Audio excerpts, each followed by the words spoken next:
we have a game because we're going around. And by the way, it's fascinating to talk to. But what is this game? I can't even imagine the game we built for this guy. So, it's called What Are Your Thoughts On, right? Yeah, so we're just going to list people and things they do and then just give us your thoughts on them.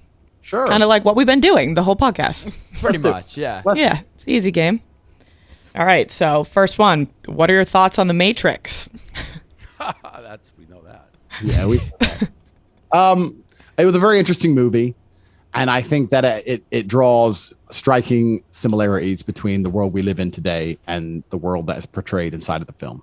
I think there are many people who ignore their own eyes and ignore their own ears to believe what they are told to believe.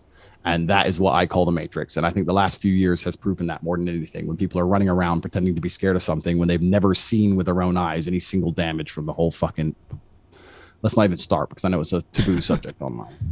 Okay. All right, next one. What are your thoughts on guys who take their shirts off and dance on social media? That's an interesting one. I think that. Interesting. Yeah. Do you do this? Is that why this question is on there? I can't dance, bro. Okay. So I don't. No, we have an example, kind of like of. They're just making fun of me, dude. Yeah, we have an sort of example. How do you not know this is about me, dude? Shake your body, baby girl, make it go side to side. Earthquake, whoa. All right, sorry, Josh. I'm about to rip into you. So No, sorry. it's all good, man. Go for it. All right. Go for No, it. nothing personal, right? No, it's all good. Cool. I think that I think that men have a very unique life path, and it's very difficult to try and achieve status as a man. It's not easy to stand out from the crowd because the only way to truly achieve individuality is usually a long, difficult road. It takes a long time to become an important man. And even what women expect of an important man, you need to be smart, charismatic, intelligent, strong, have a nice car, nice apartment, good network, good friends. You need to be able to handle stress. You need to be competent. There's so many things you need to be able to do. It's difficult for a young man to even have all these things. There's a reason women like older men. And people like attention, male and female. And I think we live in a world now with the internet where young men, especially, instead of trying to go the very hard road of becoming a man who naturally garners attention due to his competence, instead think, well, this dance gets views. So if I do this stupid little dance, I'll get views. And it's a cheap substitute for actual quality as a man.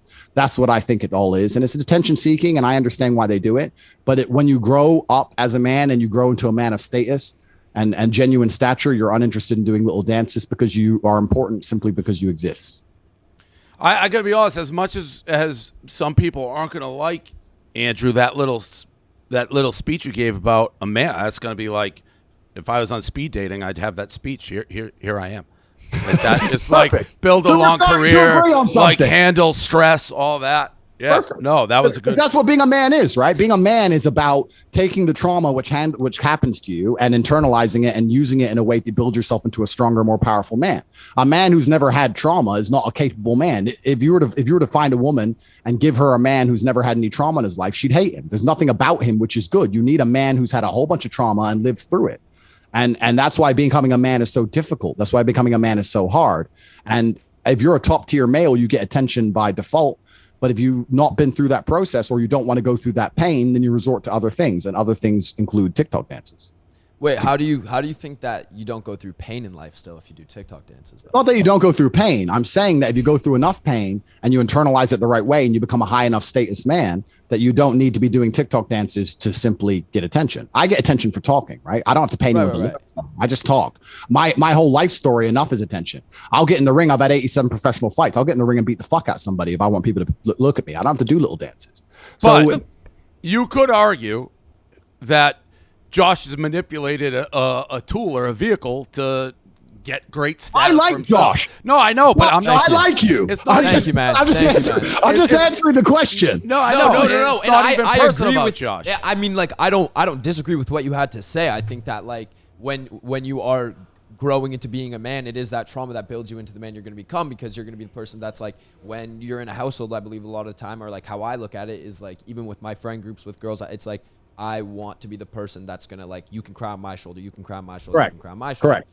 So it's like, I agree with what you said for sure in that like aspect. But I think that I can also use from what I've done from when I was like, 14 to 18 to 19 to now being 20 to like go and push myself into different stratospheres that I would have never been able to touch. I without respect doing that originally. because we live in an attention economy, and if you can manage to garner attention, you're going to make a lot of money. I absolutely respect that. My point is that this is modern, new world.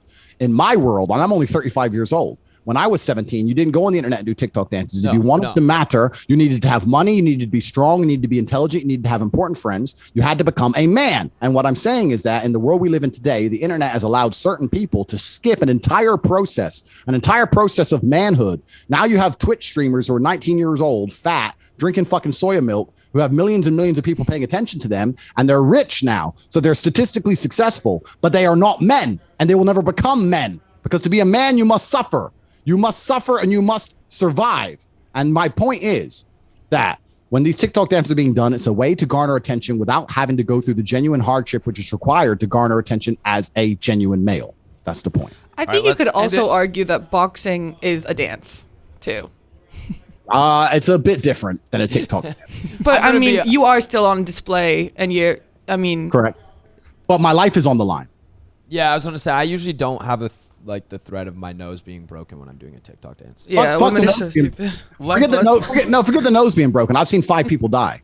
I don't want to sit here and brag and talk about the things I've done to people. There are people who will never be the same again after they stepped in the ring with me, ever again.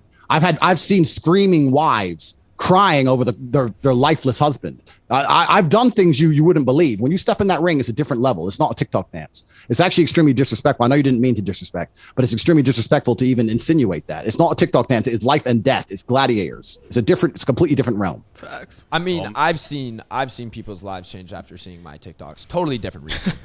More like they're just grossed Mine just out. changed. But- Mine just changed, Josh. But it's like, yeah. But you know, they're not Let's the same. end it. One more, Bree. Let's pick a good one, and we'll let him get out of here. There's with 2 this, more or good else we'll ones. be here All all right, two more. Two good more. ones. What are your thoughts on girls who get with a guy's friend right after ending things with him? I think that's the man's fault. Because You're getting dragged here, Josh. Yeah. I didn't see that coming at all. That was actually about Brie. Well, yeah, that was about me. Well, I ended things with a guy, so I owed him nothing, and then I started dating his friend. that's the man's fault. And I think that's the man's fault because I think that, firstly, 99% of most of the problems in the world are men's fault. I don't think women are at fault for anything. So as much as everyone wants to call me sexist, I think that women are innocent creatures in that regard. I think that the Matrix. I think people may still say that's sexist, but go ahead. Fine, that's fine. Okay, then I'm sexist, but it's all men's fault. And I'll tell you why. Because I could have the most beautiful girlfriend in the world, and me and her could break up, and the chance of her sleeping with my friend is less than 0%. If you're the kind of man who's rolling with men who will fuck your girl after you split up with her, then you deserve everything that happens to you. Because let me tell you something. Me and my friends, the things we've been through, it's been life or fucking death. And if I have people beside me who will literally take a bullet from me, take a knife from me, we're gonna fight outnumbered, side by side soldiers. They're not gonna fucking go behind my back for a little bit of pussy. Any man who would do that, any man who would snake his boy, because I believe birds of a feather roll together, right? Any man who would snake his boy for a girl is the kind of guy who has the kind of friends who I wouldn't even associate with. So I think he deserves it. If you're rolling with those kind of people, you are that kind of person. And if you're that kind of person, it's going to happen to you. Me and my friends, me and my team, it could be Megan fucking Fox. 0% chance, zero. So he deserves it. He deserves it because he's a bitch rolling with bitches. He deserves it. It's his fault. Okay. Last question. What are your thoughts on men who have pet names for their significant others and matching jewelry or tattoos? Pet names is pretty normal. I don't think there's anything wrong with pet names. I think that's cute. It's nice.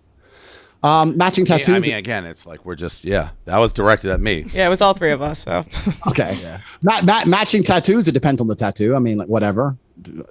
I don't care. Matching jewelry. I don't think that's a big deal. I think that relationships are a beautiful thing. I think that men and women should be in love. If they want to have pet names and tattoos and stuff, that's a beautiful thing. I'm not against male-female love in any regard. I'm the complete opposite. I think men and women should completely and utterly be in love. I think that a woman has a role to play, as does a man, and they're different roles. Doesn't mean I don't think they don't complement. I think they complement absolutely. I think the biggest problem with the world is not enough men and women are in love for long enough. I'm the most conservative man on the planet. I think that men and women should be married and stick together and stick by each other and protect each other. A man should protect his woman physically, and she should protect him spiritually. I think that's a beautiful thing. I don't think there's anything wrong with that in any regard. The internet is a strange place, and I'll sit here and I'll say I'm out to protect women in a physical situation, or even in a fucking plane crash, I'm out to protect women. Let me drive. Same reason I'd park the car in a tight spot. No big deal. I'm the man. Just let me do it. And everyone's going to sit here and pretend I'm an evil person. It's bullshit. I don't think it's evil. And I think there's plenty of women who would enjoy being in a relationship where a man is filling traditional gender roles.